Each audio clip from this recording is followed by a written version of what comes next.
이런 글을 봤습니다. 이 주체성이라는 거, 사람이 자기의 주체성이 있어야 되잖아요. 주체성이란 모든 것을 통제하는 힘이 아니라 어떤 상황 속에서도 나의 선택을 지켜내는 힘이다.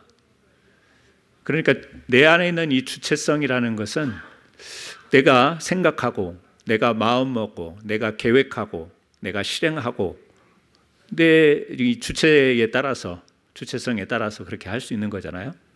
그런데 이 글의 의미를 보게 되면 내 주체성을 가졌다고 해서 내가 세상의 모든 것을 통제할 수 있는 것은 아니다. 그렇죠? 여러분, 거대한 경제의 흐름이 있지 않습니까? 요즘에 이 경제의 흐름이 있습니다. 한국에서 난리 났더만요. 원달러에 1,560원이라는 이 환율이 굉장히 올라가가지고 막 뉴스에 난리더라고요. 이 경제적인 이 흐름 우리가 통제할 수가 없습니다. 또 사회적인 변화, 또 우리가 문명과 또 우리가 누리는 많은 혜택들이 있지만 좋은 것이면서도 또 우리가 통제할 수 없습니다. 항상 좋은 것이 있으면 부작용이라는 것이 따르기 때문에 부작용이 없이 좋은 것만 있으면 좋겠는데 그 부작용을 우리가 통제하기도 어렵습니다. 예기치 않게 찾아오는 우리에게 많은 어려움들이 있는데 그것도 우리가 통제하기가 쉽지가 않습니다. 그러다 보면 이 세상 속에서 살아간다라는 것이 버겁고 힘이 들다, 저절로 그냥 우리 탄식이 나올 때도 있습니다. 그래서 우리가 이 세상의 모든 것을 통제할 수 있는 것은 아니다. 그런데 얼마나 우리는 우리의 미래를 또 우리의 불안을 통제하려고 애를 쓰는지 모릅니다. 어떻게든 우리는 그 미래에 다가오는 불안하고 염려되는 것들을 미리 차단하고 그것을 통제할 수 있으면 통제하려고 하는 그런 속성을 가지고 있는 것 같습니다. 오늘 이제 사도행전 19장에 가니까 바울의 일행이 어디로 가냐면 에베소 지역에 갑니다. 이 에베소 지역은 사도행전을 쭉 보지만 계속적인 이 바울의 방해, 이 바울을 향한 방해, 이 전도의 방해가 있는 이런 와중에 놀라운 부흥이 일어나는, 그래서 에베소 교회 그러면 딱 부흥이 떠오르는 그런 지역입니다. 그런데 이 에베소라고 하는 이 지역은 도저히 이 믿음의 사람들이 통제할 수 있는 곳이 아니에요. 이 거대한 세상의 흐름이 지배했던 지역입니다. 그래서 지금도 세계 7대 불가사의라고 하는 이 아르테미스 거대한 신전이 유적으로 남아있는 곳이기도 합니다. 탐욕과 미신, 우상숭배, 그 문화가 가득 찬 그런 도시였습니다. 그런데 그곳에 교회가 세워지고 그곳에 복음 중심으로 믿음의 사람들이 이렇게 살게 됐는데 그 사람들이 그러한 이 거대한 당시에 우상을 숭배하고 미신을 숭배하고 이런 곳에서 어떻게 그들의 믿음을 간직하고 신실하게 믿음을 지켜서 살 수 있었을까? 오늘 좀 그 부분을 좀 생각해 보려고 합니다. 왜 그러냐면 이 사도행전의 에베소 지역의 이야기이기도 하지만 오늘 우리가 살아가는 세상도 마찬가지 아니에요? 우리의 정신을, 우리의 마음을 빼앗아가고요. 유행이라는 게 있습니다. 트렌드라는 게 있습니다. 그래서 그런 거에 맞추지 못하면 자꾸 뒤떨어진 삶을 사는 것 같고 소외되는 삶을 사는 것 같아서 내 마음속에서 원하든 원하지 않든 이게 따라가야 되는 건데 싫으면 그것을 통제하고 내게 맞지 않으면 통제하면서 가야 되는데 그러기가 쉽지 않습니다. 믿음을 가졌기 때문에 크리스찬의 가치, 이 신앙의 가치 때문에 부딪히는 일은 더 많습니다. 나는 믿는 사람인데, 나는 하나님의 말씀을 붙들고 사는 사람인데, 그래서 이 마음속에 내 믿음의 주체를 가지고 이 거스러지는 이 세상 속, 소란한 세상 속, 흔들리는 세상 속에서 믿음을 붙잡고 나간다는 것이 쉬운 일은 아니라는 거죠. 그래서 오늘 이 말씀을 우리가 한번 묵상해 보면서 그런 가운데서도 다시 한번 힘을 얻는 귀한 시간이 됐으면 좋겠습니다. 이 바울이 에베소의 회당에서 유대인들의 회당에서 복음을 전합니다. 상황은 우호적이지 않습니다. 이 9절에 보면 19장 9절에 보게 되면 이 수많은 사람들이 마음이 굳어서 순종하지 않았다. 이렇게 성경은 설명하고 있습니다. 참 간단한 표현이에요. 사람이 마음이 굳어서 순종치 않았다. 사람의 마음이 굳어지면 어떤 모습이 나오죠? 그거는 제가 일일이 설명하지 않아도 사람의 마음이 굳어지면요, 그 사람이라는 작은 존재가 얼마나 무서운 존재가 되는지 모릅니다. 사람이 마음이 굳어지면 사람이 못할 일을 합니다. 사람답지 않은 일을 합니다. 사람에게서 이 나갈 수 없는 이 도끼가 나갑니다. 마음이 이렇게 한마디로 마음이 굳어 순종치 않았다. 점잖은 표현을 쓰지만 하나님의 복음, 예수 그리스도의 복음을 내놨는데 사람들의 마음이 굳어졌다. 그러니까 어떤 사람은 비방하는 사람도 있고, 어떤 사람은 조롱하는 사람도 있고, 어떤 사람은 폭력을 휘두르는 사람도 있고, 어떤 사람들은 침묵하고 이게 도대체 말씀을 듣는 건지 안 듣는지 모르는 그런 모든 모습들이 바로 마음이 굳어서 순종치 않을 때의 모습입니다. 심지어는 이 바울을 군중들 앞에서 대놓고 비방하기도 시작합니다. 그러니까 도시 전체의 여론 분위기가 복음을 거부하는 그런 상황입니다. 바울이 만약에 그런 상황을, 에베소에 가서 그런 상황을, 이 복음을 전하는데 왜 이렇게 냉대해? 왜 이렇게 사람들의 마음이 굳었어? 사람들의 표정을 보고, 사람들을 보고 그 도시의 상황을 보면서 그걸 통제하려고 했다고 하면 거기에서 뭐가 일어났겠습니까? 충돌이 일어났겠죠. 싸움이 일어났겠죠. 성경에서 바울을 통해서 우리에게 보여주는 모습은 바울이 그 상황을 통제하려고 하지 않습니다. 다 제압해버려야지. 두 손 들고 내가 큰 소리로 이 에베소 성을 하나님 덮어주옵소서 막 기도해서 저들을 다 제압해야지. 통제하려고 하지 않습니다.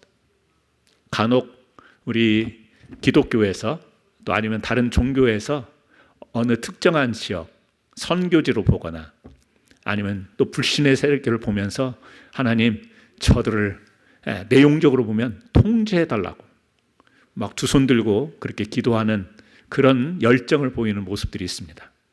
그 열정은 참 좋은 것이나 우리가 하나님께 기도하니까 하나님이 하실 수는 있으나 우리 마음속에 내가 저들을 통제해야지 이것은 아니라는 거죠.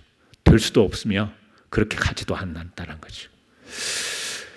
바울이 이런 분위기 속에서 상황을 통제하려고 하지 않습니다. 그러다 보니 당연히 낙심도 하지 않습니다. 저렇게 사람들이 강팍하고 저 사람들이 저렇게 반대하고 저렇게 조롱하는데 그 모습 속에서 그러지 않았으면 좋겠다. 저 사람들이 복음을 받아들였으면 좋겠다. 저 사람들이 부드럽게 하나님을 알았으면 좋겠다. 이런 마음은 있지만 그렇다고 해서 그 부딪힘 때문에 받아들이지 않음 때문에 바울이 낙심하지는 않습니다. 실망하지 않습니다. 그 말은 다시 말하면 사역을 포기하지 않습니다. 밤낮으로 피 터지게 논쟁을 해봤자 그게 되지 않는다라는 거. 아테네에서도 경험했지 않습니까? 그래서 그동안 이 에베소에 이르기까지 수많은 곳에서 같은 내용으로 경험을 했던 바입니다. 바울은 반대하는 사람을 강제로 바꾸려고 하지 않습니다. 자신이 통제할 수 있는 영역이 아님을 잘 알고 있습니다. 바울은 자신이 할 수 있는 것을 선택을 해요. 주체적 선택, 앞에서 이야기하는데 마치 그런 겁니다. 선택을 합니다. 어떤 것을 선택하냐?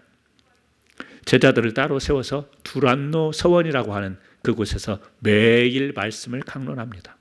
말씀을 전합니다. 가르칩니다. 복음을 받아들이지 않으려고 하는 마음이 굳은 사람들과 논쟁하면서 부딪히려고 한 게 아니라 그러더라도 이 두란노 서원이라는 곳에서 계속해서 주의 복음을 말씀을 강론하고 가르치는 일. 2년 동안 날마다 하나님의 말씀을 전했다고 그렇게 성경은 이야기를 하고 있습니다. 세상이 비방하든 말든 주변 여론이 차갑든 냉대하든 나는 날마다 주의 말씀 앞에 머무르고 이 말씀을 강론해야 되겠다. 이게 바울이 선택한 겁니다. 우리는 좀 세상이 흔들리고 세상이 시끄럽고 또 그 세상 속에서 내가 마음이 불편하면 세상 탓을 하지 않습니까? 저도 그냥 입버릇처럼 세상 탓을 많이 합니다. 세상이 이렇게 시끄러워가지고 도대체 어떻게 되려고 하는가? 정치하는 사람들은 도대체 뭐 하는 건가? 이 세상이 뒤집어져야 내가 살 날이 올 거 아닌가? 너무나도 암울하고 또 답답하고 그러니까 우리 그냥 입술에서 자연적으로 나오는 이야기이긴 합니다.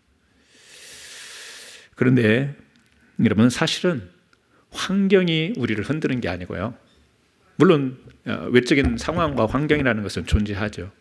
그런데 엄밀하게 말하면 환경이 우리를 흔드는 게 아니라 우리의 선택이 흔들릴 수 있다는 겁니다. 다시 말하면 세상이 어떻게 되든 나는 주의 말씀 앞에 머무르겠다. 나는 주님의 말씀 붙들고 주님 바라보며 주의 말씀과 성령이 이끄시는 대로 살아가야 되겠다. 이게 흔들리는 거라는 거죠. 세상은 옛부터 지금까지 계속 흔들리고 있습니다. 세상의 소란은 옛부터 지금까지 계속 소란합니다. 뭐 좋은 소식이 있는가 하면 잔잔한가 하면 또 터지고 여기서 이런 소식 저기서 저런 소식, 세상은 소란스럽습니다. 계속 이어져요. 그 속에 살아가는 우리들이 이 세상이 이렇게 흔들려서 세상이 이렇게 소란해서 되겠냐라고 세상을 탓하는 것 같지만 사실은 우리가 탓해야 될 것은 뭐냐면 그런 세상 속에서 내가 선택한 믿음, 내가 선택한 신앙, 내가 선택한 주의 말씀 변하지 않고 마치 바울이 두란노서원에서 2년 동안 매일매일 하나님의 말씀 앞에 있었던 것처럼 내가 선택한 이 마음, 믿음이 주님 앞에서 늘 머무르면 흔들리지 않으면 세상이 어떤 변화가 있어도 우리의 믿음 가운데 우리의 믿음의 주체성을 가지고 든든히 서갈 줄로 믿습니다. 오늘 우리 살아가는 캔사산인 장로교회 성도님들, 저를 포함해서 우리 얼마나 세상을 바라보면서 세상을 탓합니까? 크리스찬이지만 세상을 향해서 욕도 나옵니다. 그러니까 그 세상에 포함된 그 단어 속에 포함된 것은 이 세상에 영향력을 끼치는 정치하는 사람들, 또 경제의 흐름을 이끌어가는 사람들, 우리 직접적인 생활에 어떤 영향을 끼치는 수많은 제도와 또 규제들, 이런 모든 것들이 다 포함되지 않겠습니까? 나에게 불리한 어떤 정책이 나오고 내가 싫어하는 그런 것이 나온다 할지라도 세상은 계속해서 그런 식으로 변할 수도 있습니다. 또 그런 것이 있는가 하면 우리에게 또 좋은 소식을 가져다 주고 우리에게 유익한 것도 있지 않습니까? 좋은 것, 안 좋은 것 다 소란한 소식. 세상은 계속 흔들립니다. 중요한 것은 내가 흔들리지 말아야 되는데 세상은 우리가 통제할 수가 없어요. 여러분이 기도를 세게 해도 별로 통제가 안 될걸요? 우리가 합심으로 기도해도 이 통제가 잘 안 될걸요? 어떻게 보면 그 통제는 우리의 영역이 아닌 것 같습니다. 우리의 영역은 뭐냐면 내가 선택한 믿음의 영역, 그것을 우리가 통제해야 됩니다. 내 믿음이 세상에 흔들리는 소란스러운 그곳에 영향을 받아서 믿음이 식거나 믿음이 약해지거나 믿음이 흔들리는 이것을 우리가 잘 통제를 해야 되는 것이죠. 그러므로 오늘 우리 캔사산인 장로교회 성도님들은 이런 구별을, 영적인 구별을 잘 하셔서 세상에서 누군가 막 세상을 향해 손가락질하고 이 세상이 미쳐 돌아가, 세상 정치하는 사람들, 뭐 하는 사람들 막 욕할 때 맞아, 그놈들 다 죽여야 돼, 그놈들 다 망해야 돼, 뭐 다 이래, 이게 아니고요. 세상은 옛부터 지금까지 그러고 앞으로도 그럴 거야. 근데 중요한 거는 하나님이 우리에게 주신 마음이지, 하나님이 우리에게 주신 믿음이지. 당신도 세상을 보면서 열받겠지만 나도 열받아. 하지만 우리 마음속에 주신, 우리가 통제 가능한, 왜? 믿음이 약해질 때 믿음을 다시 강화시키고 하나님의 말씀이 멀어지는 것 같으면 다시 말씀으로 다가가고, 이건 우리가 할 수 있는 일 아니겠어요? 또 우리가 못하면 성경이 말하잖아요. 성령이 우리를 도우셔서 그렇게 가시잖아요. 그러니까 내가 통제할 수 있는 것은 내 주체성을 가지고 통제할 수 있고 성령이 우리를 이끄셔서 통제할 수 있는 거예요. 저는 그 힘이, 그 믿음의 힘이 우리 성도님들에게 있기를 주의 이름으로 축원합니다. 바울의 신앙이 이런 신앙, 두란노서원의 말씀에 머물렀던 신앙이 되다 보니까 하나님께서 바울의 손을 통해 놀라운 기적을 행합니다. 에베소에서 기적이 일어나요. 앞에서는 막 돌을 맞고 또 핍박하고 어려움 당했을 때 기적이 안 나타나더니 이 에베소에서 기적이 일어납니다. 이 바울이 쓰던 손수건, 바울이 어떤 일을 했길래 앞치마라고 성경은 나오는지는 모르겠는데 여기서도 어떤 일을 했는지, 설거지를 했는지, 하여튼 앞치마, 수건과 앞치마를 사람들이 가져다가 얹기만 해도 병이 낫고 악귀가 물러가는 이 놀라운 기적이 일어납니다. 상황이 이렇게 되니까 좀 흥미로우면서도 씁쓸한 일이 또 생기죠. 이런 일이 있을 때. 당시에 에베소에서 이 마술을 하며 돈을 버는 사람들이 있었습니다. 여기서 말하는 마술은 우리 요즘에 마술사들이 나타나가지고 무대 위에 서서 이렇게 사실은 눈속임이지만 그런 마술이 아니고요. 주술이라고 생각하면 좋겠습니다. 그러니까 알지 못하는 신에게 막 주문을 외우고 쉽게 이야기하면 부적 같은 것을 양피지에 만들고 가죽에다가 새겨가지고 몸에 지니고 다니고 뭐 이런 일을 해서 뭐죠? 불안을 해소시키는, 사람들의 불안을 해소시키고 나름대로 위로를 주고 그 사람들에게 복을 비는 이런 일을 했던 사람들을 지금 마술사라고 하는. 근데 문제는요, 유대인의 제사장이었던 스게와의 아들 7 아들이 그런 일을 한 거예요. 어떤 일을요? 바울을 흉내냅니다. 왜요? 바울이 가지고 있는 능력이 나타난 게 아니고 하나님께서 바울을 통해 그 순간에 기적을 행하신 거잖아요. 그러니까 제사장이었던 아들들이 바울을 흉내내는 겁니다. 어떻게 흉내냈겠어요? 다른 건 모르지만 바울이 복음을 전했을 거 아니에요? 예수의 이름을 말했을 거 아니에요? 그러니까 그걸 따라한 거예요. 왜? 저렇게 하니까 기적이 일어나네? 그리고 그 영험한 능력을 얻는다 이렇게 생각하고 예수의 이름을 따라 불렀던 것 같아요. 바울이 다른 거 했겠어요? 예수의 이름, 예수의 부활, 성령 이거 전했겠죠. 예수와 성령을 전했겠죠. 유대인 제사장 스게와의 7 아들이 바울의 흉내를 낸 겁니다. 종교적인 모방이죠. 여러분, 우리 기독교 또 우리가 신앙생활하는 이 시대에도 하나님의 권능을 흉내내는 사람 참 많습니다. 하나님이 우리에게 베풀어 주시는 성령의 능력을 흉내내는 사람이 많습니다. 방언이라는 것은 하나님이 우리에게 준 신령한 거예요. 우리 성도님들 가운데 방언을 통해 영적인 신령한 체험을 한 분들 있죠? 얼마나 고귀한지 몰라요. 얼마나 소중한지 몰라요. 또 드물게는 어떤 분들은 통역도 합니다. 그냥 일반 랭귀지의 통역이 아니라 성령이 주시는 것을 통하여 통역이 이루어지기도 합니다. 어떤 사람은 예언을 하기도 합니다. 어떤 사람들은 기도하면 병이 낫기도 합니다. 신유의 은사, 권능 이런 것들이 있습니다. 너무 부럽기도 하고 좋기도 하고 아름답기도 하고 놀랍기도 하고 그러니까 사람들이 마음속에 따라하고 싶은 것이 아니라 나도 그런 체험을 했으면 좋겠다라고 하는 그 마음은 누구나 갖는 거 아니겠어요? 제가 한국에 기도원에 갔을 때 너무나도 신령한 모습의 한 분을 보고 정말 나도 좀 저런 모습이 내게 있었으면 좋겠다가 부럽기도 하고 하마터면 따라갈 뻔했어요.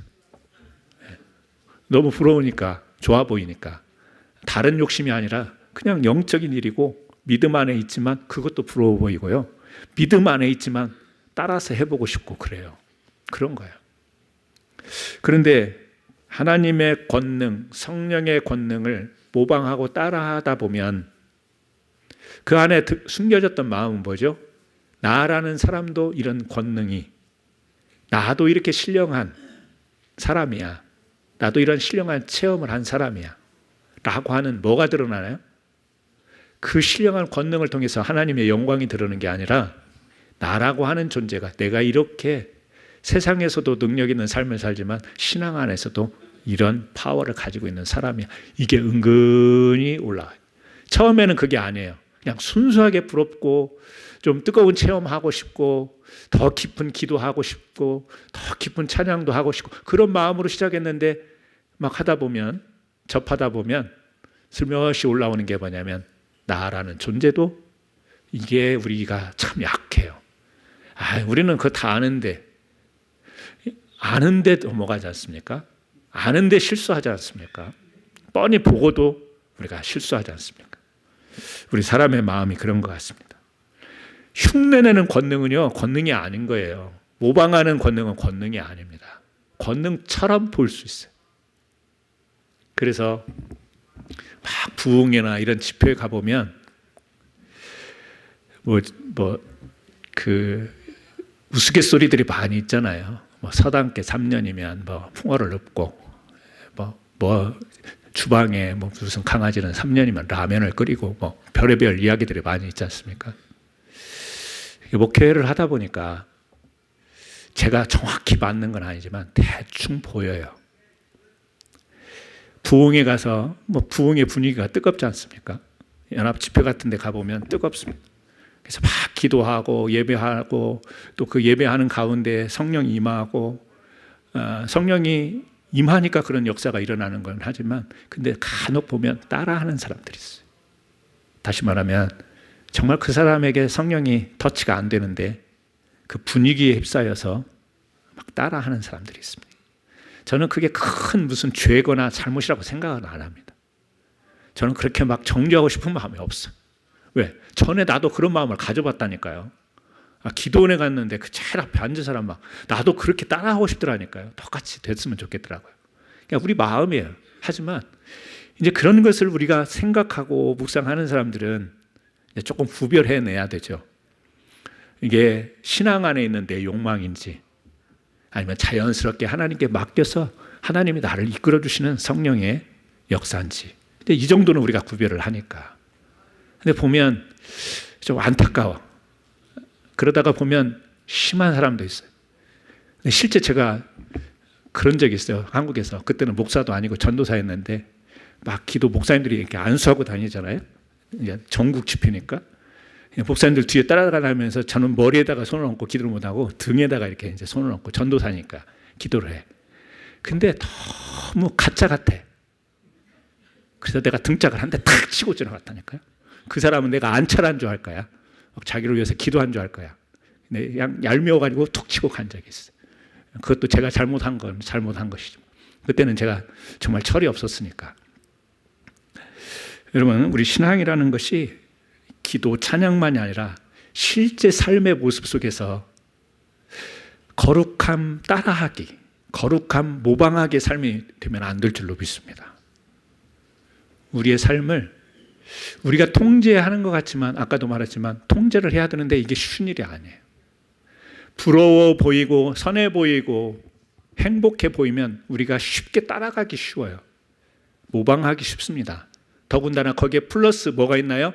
신앙생활, 넓게 보면 종교생활, 이것이 우리 삶 속에서 모방으로 그냥 가짜로 따라하기로 흘러갈 수가 있습니다.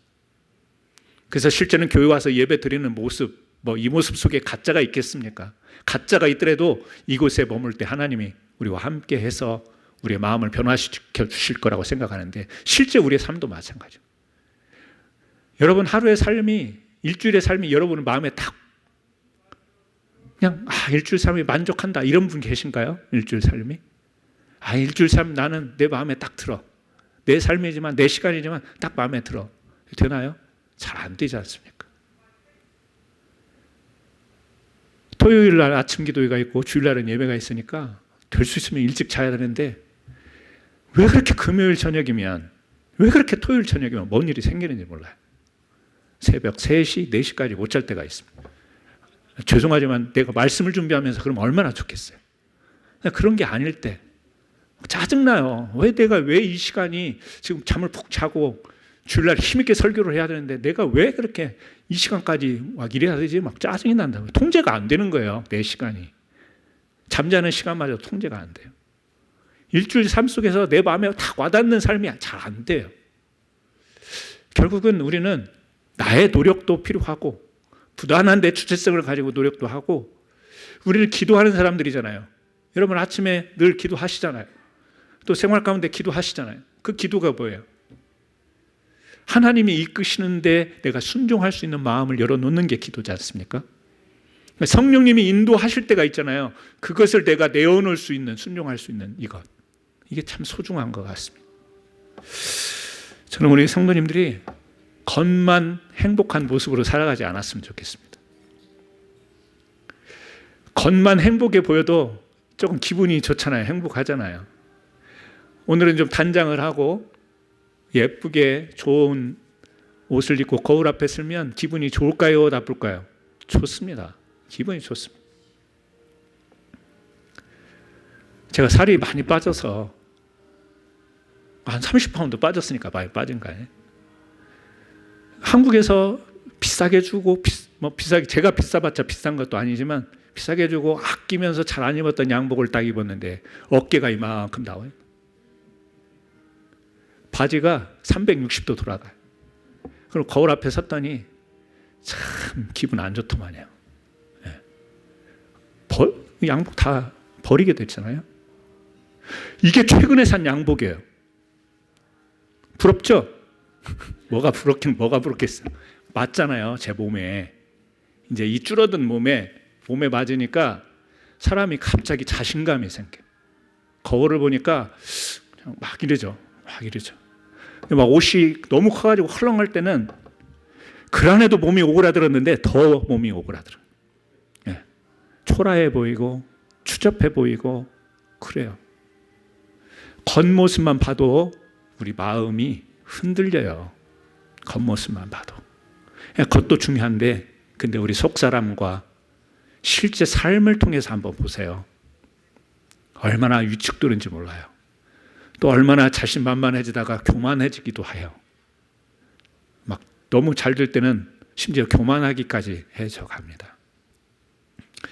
근데 정말 위험한 것이 뭐냐면 우리의 진짜 그 오고 가는 좋고 나쁨 속에서 진짜를 놓치는 것은 그게 정말 불행한 것 같아요.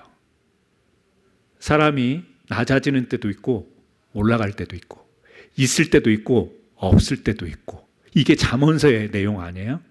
전도서의 내용이고. 근데 그때마다 우리가 흔들리면 어떻게 살아요? 너무 힘들어서. 아플 때도 있고 건강할 때도 있는데 그때마다 흔들려 버리면 우리가 어떻게 버텨요? 불안하고 두려워서. 그러니까 안 믿는 사람처럼 자꾸 가짜를 쫓아가려고 하고 점쟁이를 찾아가고 부적을 몸에 달고 다니는 세상 사람처럼 통제도 되지 않는데 그것이 내가 어떤 힘쓴다고 통제가 되는 것도 아닌데 통제하려고 애를 쓰고 몸을 닳고 그런단 말이죠. 통제가 안 됩니다. 그래서 우리가 통제할 수 있는 것은 내 기도 시간과 예배 시간과 이거는 우리의 의지로 가능하잖아요, 여러분.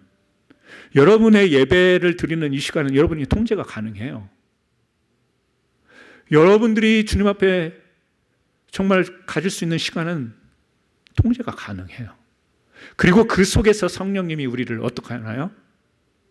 통제할 수 있는 여건과 상황과 힘과 사람을 붙여주시고 시간을 허락하시고 그래서 우리가 그렇게 살아가는 거예요. 그 비참한 고난 속에서 하나님을 찬양하고 하나님께 감사하고 기쁘다고 하고 영광 돌리고 이게 가능한 것은 내가 내 지금 감정을 통제가 가능하니까 그래서 그런 거 아니에요. 나는 내 감정을 통제, 나는 그 기분을 통제할 수 있으니까 그런 게 아니에요. 성령이 우리를 통제해 주니까 마치 내가 통제하는 것처럼 그렇게 살아가는 거죠. 우리 사랑하는 성도 여러분, 오늘 예수의 이름을 따라 그 뭔가 신령한 능력을 영험한 능력을 얻고자 했던 스게와 일곱 아들들. 그런데 누가 이걸 잘하냐면요. 성경에 보니까 마귀가 그걸 잘 알아. 여기 성경에 보니까 마귀가 알아요. 그게 가짜인지. 주님이 말씀하시지 않습니다. 도대체 너희들의 정체가 뭐야? 그리고 악기 들린 사람이 가서 막 병 고친다고 했을 거 아니에요? 근데 그 악기 들린 사람이 이 스게와의 아들들 몸 위에 올라가서 덮쳐가지고 억누르고 막 쥐어두르니까 옷을 벗은 채 도망갔다고 하는 내용이 다시 말하면 망신당했다는 내용이 성경에 기록이 되지 않습니까? 가짜로 살면 망신당하는 거예요. 조금 힘들고 어려워도 통제가 안 돼도 우리는 하나님 앞에서 내 심령을 오픈해 진짜로 살아야 망신스러운 가운데서도 내 하나님이 우리에게 주신 이 나를, 내 자존심을, 내 주체성을 가지고 살아가게 된 줄 믿습니다. 우리 성도님들은 하나님이 인정하시고 심지어 마귀조차도 함부로 대하지 못하는 진짜 예수의 사람이 되시기를 주의 이름으로 축원합니다. 한 가지 더 생각할 수 있는 것은 뭐냐면 가짜와 진짜가 명백히 구별되잖아요. 악귀가 오히려 더 구별을 해줬잖아요. 하나님의 말씀이 에베소 사람들의 심령 골수를 깊이 찌릅니다. 그곳에서 놀라운 부흥이 일어납니다. 어떤 부흥이 일어나나요? 여기서 말하는 부흥은 교회 사람들이 몰려온 부흥이 아니에요. 19절에 보면 놀라운 장면이 나옵니다. 뭐라고 나와 있나요? 또 마술을 행하던 많은 사람이 그 책을 모아가지고 와서 모든 사람 앞에서 불사르니 그 책값을 계산한 즉 은 5만이나 되더라. 자, 마술 주술을 했던 거죠. 부적책 이런 거 미래를 통제도 안 되는데 막 해보겠다고 여러 가지 사람들에게 돈을 받고 했던 이 모든 것을 다 어떻게 했어요? 불태워버렸대. 근데 그게 은 5만이라는데 요즘은 환산하면 15억이라는 이야기도 있고 해설을 하는 사람들이 그렇게 했는데 하여튼 큰 가치 금액이었겠죠. 여러분, 이 불태웠다라는 이것이 부흥인 거예요. 불태운 게 부흥입니다.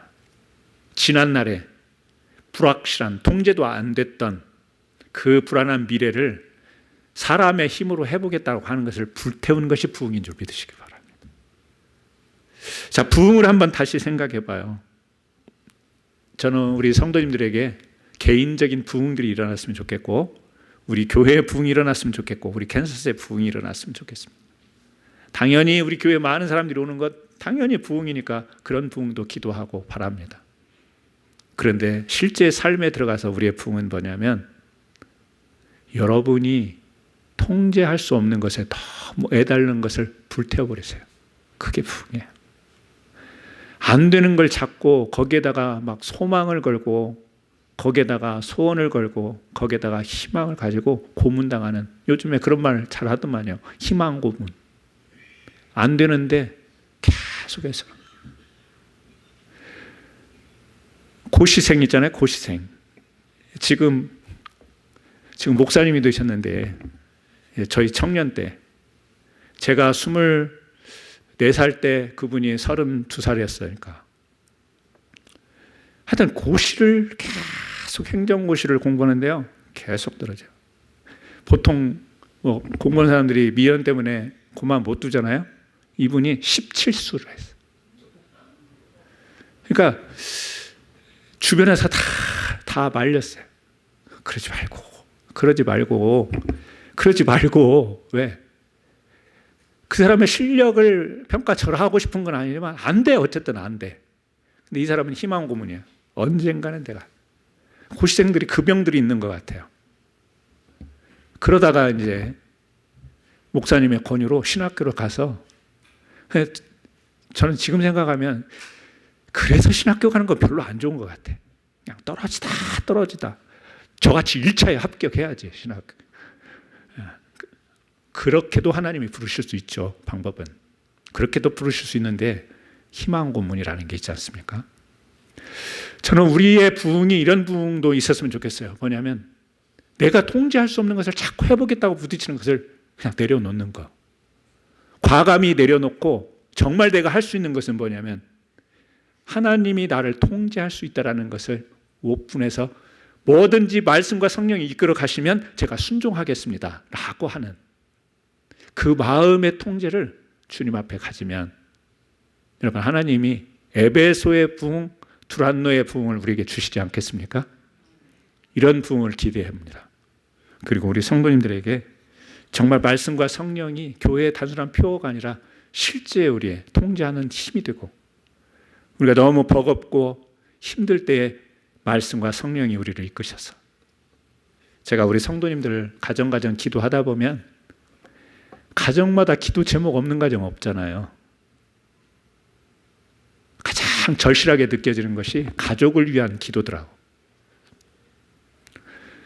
하나님이 포부를 주셔서 전 세계 온 땅 끝까지 이 복음을 전하는 그런 위대한 사명을 놓고도 기도하지만 왠지 저는 속이 좁은지 저의 가족과 또 우리 성도님들의 기도 제목을 볼 때 우리 성도님들이 가족을 위해서 기도하는 그 제목들이 진짜 간절하겠다.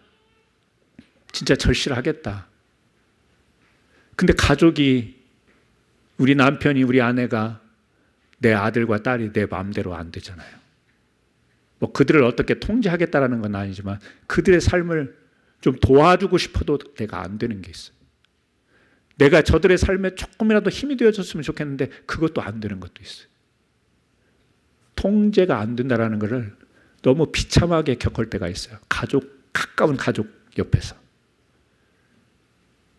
그래서 절로 기도가 나오지 않습니까? 사랑하는 딸을 위해서, 아들을 위해서, 남편과 아내를 위해서, 아니면 부모를 위해서, 가까운 친척을 위해서. 왜? 통제가 안 되니까. 내가 못하니까.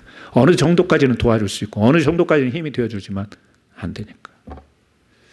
근데 그것에 걱정하고 염려하고 불안에 떨고 안 된다니까요. 진짜 통제해야 될 것은 어떻게 하나님이 내 집안과 인생과 가족을 흔들어 놔도 하나님이 내 마음을 붙드셔서 하나님이 이끄실 목적지가 있으니까 하나님의 목적이 있을 거니까 거기에 내가 따라가야 되겠다라고 하는 이 마음을 여러분들이 예배로 기도로 통제할 수 있는 것, 저는 저와 여러분이 우리가 해야 될 모습이 아닌가 그렇게 생각합니다.